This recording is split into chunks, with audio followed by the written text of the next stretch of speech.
Hello friend, কেমন আছো সবাই? আশা করি সবাই ভালো আছো। আর রিঙ্কুর পৃথিবী চ্যানেলে তোমাদের আরো আরেকবার স্বাগত জানাই।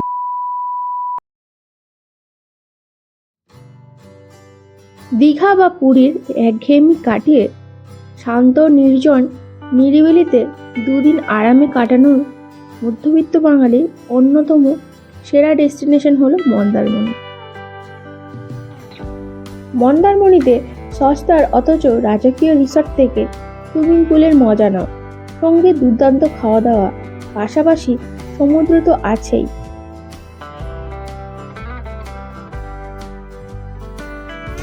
বন্ধুরা আমরা এখন চলে এসেছি চালখোলা। আর চালখোলা থেকে আমরা একটা গাড়ি রিজার্ভ করে এখন চলে যাচ্ছি মন্দারমণি রিসর্টে। তো কোথায় রিসর্টটা নিয়েছি চলো সেখানে গিয়ে দেখা হচ্ছে তোমাদের সাথে। কলকাতা থেকে মন্দারমণি যাওয়া সোজাসুজি ট্রেন নেই, তবে ধর্মতলা থেকে বাস সহজলভ্য। বহু বাস সকাল থেকে শুরু করে সারাদিন চাউলখোলা পর্যন্ত যায়। শ্যামলী, গ্রিন লাইন, সন্তোষ, সিটি লাইন ইত্যাদি। সাধারণ থেকে এসি, ভলভো সবই পাবে। ভাড়া জনপ্রতি বাস অনুযায়ী 300 থেকে 600 টাকা পড়বে। আমরা শ্যামলী পরিবহনে বাসে গিয়েছিলাম। এসি ভলভো ভাড়া নিয়েছিল 550 টাকা মাথা পিছু। টিকিট অনলাইন বা অফলাইন দুভাবেই কাটতে পারো, তবে অফলাইনে টিকিট কাটলে একটু সস্তা হয়। মাত্র 3.5 ঘন্টায় আরামদায়ক জার্নি পরে চাউলখোলা পৌঁছায়। চাউলখোলা বাসস্ট্যান্ড থেকে মন্দারমণি দূরত্ব মাত্র 9 কিলোমিটার। টোটো, অটো, 4 চাকা সবই পাবে। আমরা একটা 4 চাকা নিয়েছিলাম, ভাড়া নিয়েছিল মাত্র 300 টাকা। রাস্তার সুন্দর দুদিকে গ্রাম্য পরিবেশ। রাস্তার একটা শোভাযাত্রা বেরিয়েছে, আমরা দেখলাম। এই যে এই দিয়েছে 3 জনের 3টে, আর একটা 1 লিটারের ঠান্ডা জল দিয়ে গেছে। সত্যি ভালো, পরিষেবা ভালো। আর কিছু আমরা এখন 12টার সময় ব্রেকফাস্ট করব, কিছু করার নেই কারণ আমরা ব্রেকফাস্ট করিনি সেই কারণে। আর সেই বারবার একই লোকেশান, দারুণ লাগছে। এই যে swimming pool, beach walk resort room. আর রুম থেকেই আমাদের এই যে সুইমিং পুলটা দেখো, দারুণ একটা লোকেশন।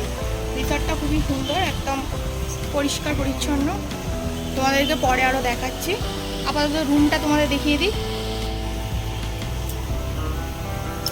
রুমটা দেখতে পাচ্ছ, দুটো কম্বল দিয়েছে এসির জন্য, যেহেতু আমরা এসি রুম নিয়েছি।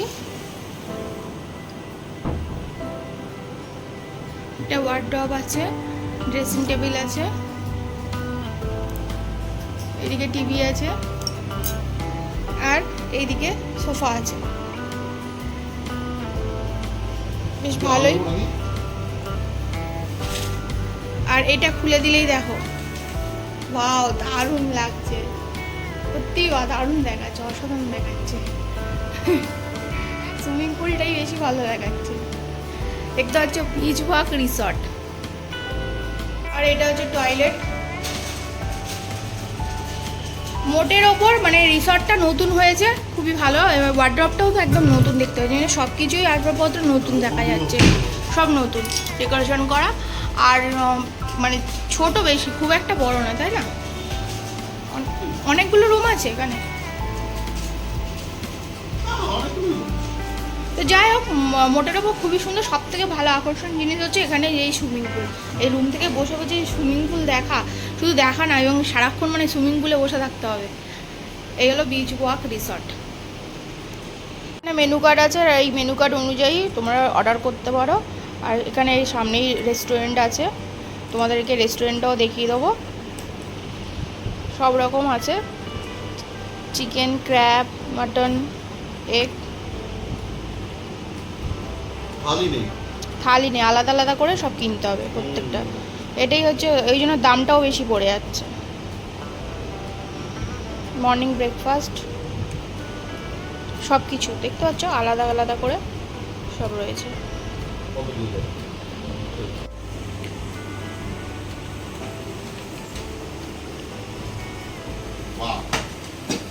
আপনাদের পরিষেবা ভালো, আপাতত তো ভালোই লাগছে।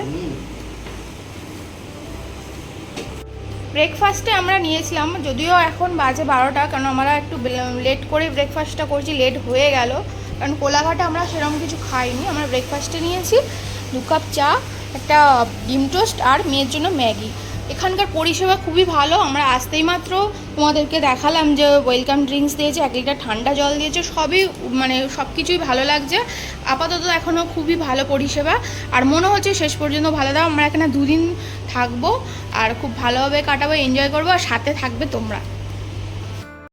এই বিচ ওয়াক রিসর্টে আসতে আমাদের সময় লেগেছিল 20 মিনিট। আসতেই মাত্র আমরা ব্রেকফাস্ট করেছিলাম, তারপরে দুপুরের মেনুতে ছিল টাটকা পমফ্রেট, যার স্বাদ ভোলার নয়। সামনেই ছিল ওদের কিচেন, চাহিদা মতো খাবারের অর্ডার দিলেই বানিয়ে দিচ্ছিল। বিকেলটা সুইমিং পুলের পাশে রাস্তার বাগানে পায়চারি করে সন্ধ্যার দিকে বিচের উদ্দেশ্যে বেরালাম। সমুদ্র কতটা উত্তাল তোমাদের দেখাবো, ফুচকাটা খেয়ে নিয়ে তোমাদেরকে নিয়ে যাচ্ছি।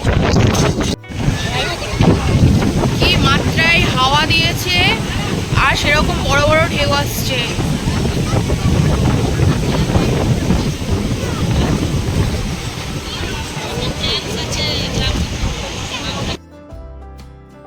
এরপর কিছু বিকিকিনি করে মন্দির দর্শন করে ফুচকা খেয়ে রিসর্টে ফিরলাম।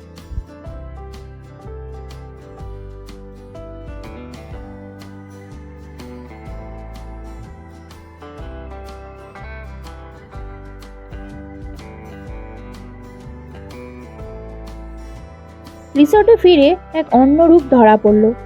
মায়াবী আলোতে বেশ অপূর্ব লাগছিল।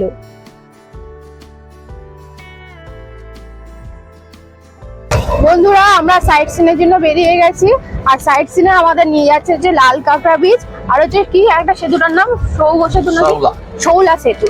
শৌলা সেতু এটা প্রথম আমরা দেখবো। তো চলো সেখানে গিয়ে আবার দেখা হচ্ছে।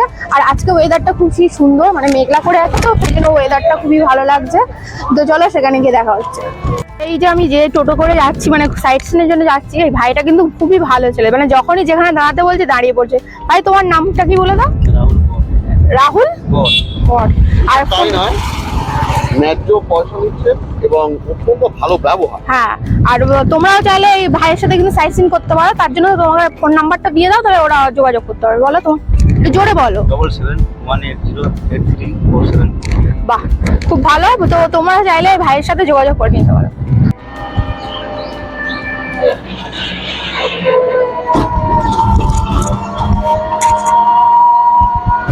এই হলো সেই সেতু, শৌলা সেতু। এই সেতুটা দেখার জন্য আমরা এখানে এসেছি। স্পেশালিটিটা কি, মানে বিশাল বড় সেতুটা, তাই না? এটা হচ্ছে সেতু।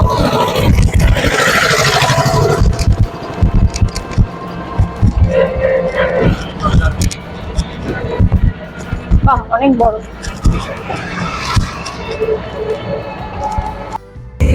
তো বন্ধুরা দেখতে পাচ্ছ কত বড় সেতুটা। সেতুটা অনেক বড়, আর এই জন্য এই শৌলা সেতুটাকে নতুন করে একটা স্পট করে দিয়েছে, টুরিস্ট স্পট করে দিয়েছে। কারণ সামনে আছে নদী আর মোহনা, সেই কারণে জিনিসটাও ভালো লাগে দেখতে। তো যাই হোক, সব মিলিয়ে ভালো। তাহলে তো প্রথমবার এই সাইট সিনে এলাম, মানে এই মন্দারমণিতে সাইট সিনে এটা প্রথমবার দেখলাম। যেহেতু এটা নতুন হয়েছে, সেই কারণে তোমরাও আসবে, যদি আসো মন্দারমণিতে অবশ্যই এই শৌলা সেতুতে ঘুরে যেও। তো বন্ধুরা দেখতে পাচ্ছ যে মোহনা এখান থেকে দেখা যাচ্ছে। সেই কারণে এই সেতুটা নতুন মানে তৈরি হয়েছে, সেই কারণে এটা একটা স্পট করে দিয়েছে, বেড়ানোর জন্য স্পট করে দিয়েছে। ভালো জায়গাটা, ভালো, খারাপ না। কত বড় দেখতে পাচ্ছ সেতুটা, ওই যে ওখান থেকে শুরু হয়েছে আর এই দিকে শেষ হয়েছে।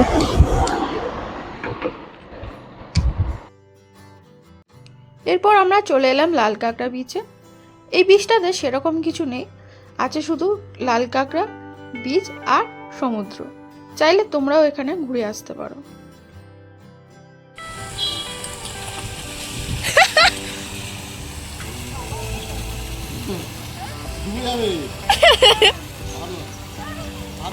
আরে নামো না।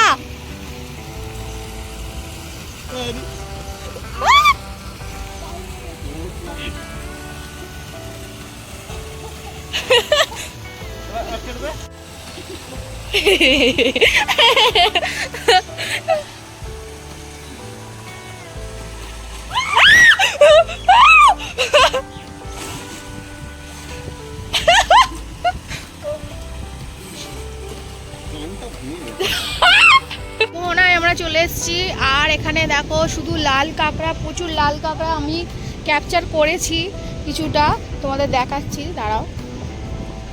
তো যেটা বলছি যে এই যে বীজটা এখন দেখতে পাচ্ছি যে ফাঁকা, আর এই যে দেখতে পাচ্ছি যে এই গর্তগুলো, এটা প্রত্যেকটা কাঁকড়া, লাল কাঁকড়া, প্রচুর কাঁকড়া এমনি। হ্যাঁ এগুলো তো সমুদ্র কাঁকড়া, এগুলো সমুদ্র কাঁকড়া, প্রচুর কাঁকড়া। তো এই হচ্ছে নদী। তো এই যাচ্ছি আমরা বিচের ওপর দিয়ে টোটোতে বসে। ওই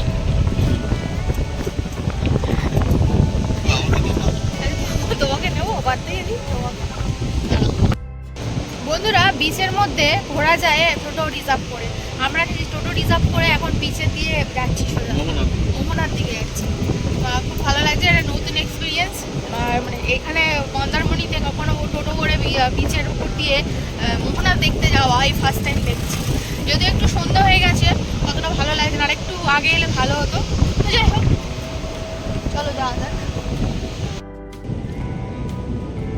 বন্ধুরা, মন্দারমণিতে এসে লাল কাঁকড়া দেখার জন্য লাল কাঁকড়া বিচে যাওয়ার কথা বলবে, কিন্তু আমি বলছি লাল কাঁকড়া যদি দেখতে হয় তাহলে ওদেরকে বলুন মন্দারমণিতে আমরা মোহনায় যাব।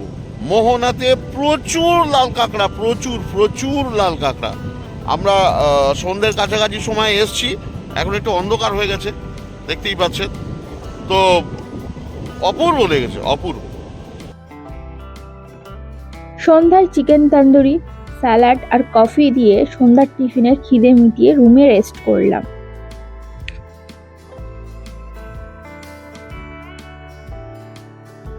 রাতে ডাল, পনির আর স্যালাড সহযোগে ডিনার শেষ করে শান্তির ঘুম দিলাম।